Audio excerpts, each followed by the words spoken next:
Hi, I'm Margot, your English teacher. How are you today? I'm sad. No, I'm joking. I'm wonderful. I'm fine today. How about you? Bienvenue dans cette troisième leçon sur le thème Body. Cette fois-ci, on va parler des 5 senses, nos 5 sens. Alors, maintenant qu'on connaît les différentes parties du corps, on va bouger tout notre corps en utilisant ces 5 sens. Are you ready? Avant de démarrer cette lesson 25, parlons de la progression pédagogique de la semaine. The letter of the week is the letter Y. On arrive à l'avant-dernière lettre de l'alphabet, déjà. Y fait le son Y. Y is for yo-yo. Y is for yummy. Yummy. On va compter jusqu'à 25. Le nombre ordinal sera 25th. Et dans notre compte jusqu'à 1000, on va s'arrêter à 700. 700.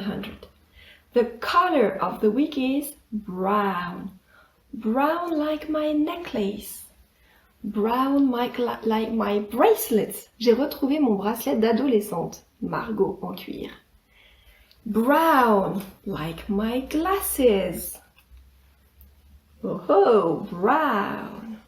Voilà pour la progression pédagogique de la semaine. Dans cette leçon sur les 5 senses, tout va se passer essentiellement à l'oral. On va bouger tout son corps. Je vous conseille vraiment de préparer une tenue sportive. Il n'y aura pas d'activité en intérieur, DIY, jeu comme d'habitude. Avant de démarrer cette leçon, je t'invite à revoir la lesson 5 et la lesson 15 sur le thème body. Une fois que vous avez tous les mots en tête, les body parts, parts of the face, vous êtes prêts pour faire cette leçon sur les 5 senses. Alors, j'ai mis des vidéos sur ce thème pour différentes tranches d'âge. Il y en aura une pour les 3-6 ans, une pour les plus de 7 ans et une pour les plus de 9 ans.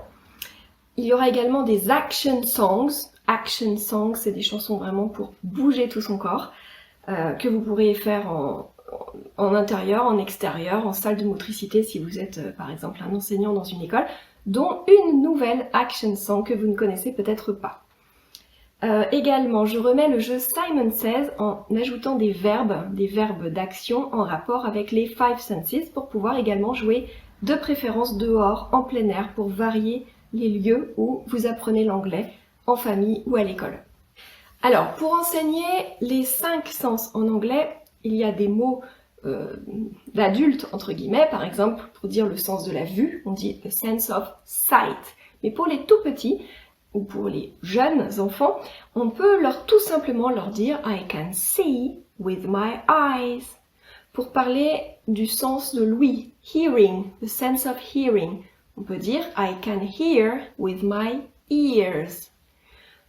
For the sense of smell, I can smell with my nose. Ça fait revoir le vocabulaire qu'on connaît déjà. I can taste with my tongue or with my mouth. For the sense of touch, I can touch with my fingers or with my hands. Donc voilà les mots que je vous encourage à apprendre avec les plus petits.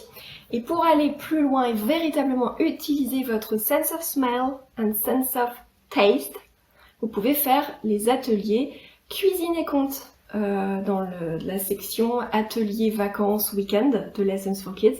Également, il y a l'atelier Nature Walk, l'atelier de printemps, Nature et Jardin en fait il s'appelle, où il y a un Nature Walk dedans, où on va se faire une promenade dans la nature, où on est invité à ramasser différents éléments naturels et où on peut les sentir, smell et parfois taste. Parfois on peut les goûter, ça dépend, faut vérifier avant évidemment.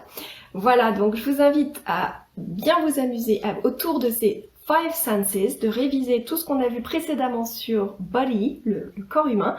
Have fun and see you next time. Bye!